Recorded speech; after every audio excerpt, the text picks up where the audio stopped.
கரூரில் தமிழக வெற்றிக் கழக தலைவர் விஜய் அவர்கள் மேற்கொண்டிருந்த சந்திப்பு பிரச்சார பரப்புரை மேற்கொண்டிருந்தார். அப்போது திடீரென கூட்டத்தில் தள்ளும் முள்ளும் ஏற்பட்டிருக்கு. இதில் ஒருவர் மேல் ஒருவர் விழுந்ததால் மூச்சு திணறல் ஏற்பட்டு பலர் மயங்கியிருக்கிறாங்க. உடனே ஆம்புலன்ஸ் மூலமாக மருத்துவமனைக்கு கொண்டு செல்லப்பட்டிருக்காங்க. இதில் ஒரே கிராமத்தை சேர்ந்த 5 பேரும் ஒரே குடும்பத்தை சேர்ந்த தாய் மற்றும் 2 மகள்கள் காலமாகியிருக்காங்க. இதில் என்னன்னா ஒரு கொடூரமான விஷயம், திருமணம் செய்யப்பட்ட இளம் ஜோடியும் பரிதாபமாக உயிரிழந்திருக்கிறாங்க. திருமணம் நிச்சயிக்கப்பட்ட ஆகாஷ் என்பவர் கரூர் மாவட்டம் வடக்கு காமராஜபுரத்தை சேர்ந்த மாணிக்கம் என்பவரினுடைய மகன். இவருக்கும் உப்பிடமங்கலம் பகுதியை சேர்ந்த கோகுலஸ்ரீக்கும் இரு வீட்டார் சம்மதத்தோடு திருமணம் நிச்சயிக்கப்பட்டிருந்திருக்கு.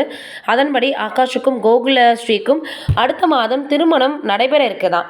இந்த நிலையில் ஆகாஷும் கோகுலஸ்ரீயும் விஜயின் ரசிகர்களாம். இதனால் கரூரில் பரப்புரை மேற்கொள்ள வந்த விஜயை பார்க்க கோகுலஸ்ரீ தனது தம்பியுடன் சொந்த ஊரிலிருந்து கரூருக்கு வந்திருக்கிறார். அங்கு திருமணம் நிச்சயிக்கப்பட்ட ஆகாஷுடன் கோகுலஸ்ரீ, அவரது தம்பி ஆகியோர் பங்கெடுத்திருக்காங்க. அப்போது ஏற்பட்ட கூட்ட நெரிசலில் சிக்கி ஆகாஷும் கோகுலஸ்ரீயும் பரிதாபமாக உயிரிழந்திருக்கிறாங்க. இந்த கூட்ட நெரிசலுக்கு முன்னதாகவே கோகுலஸ்ரீயின் தம்பி கூட்டத்தை விட்டு வெளியேறியதால் அவர் உயிர் பிழைச்சிருக்கிறார். இப்பொழுது அந்த குடும்பத்திற்கு என்ன சொல்லி ஆறுதல் சொல்றது அப்படின்னு எல்லோருமே இப்போ ரொம்பவே வேதனை தெரிவித்து வந்துட்டு இருக்காங்க.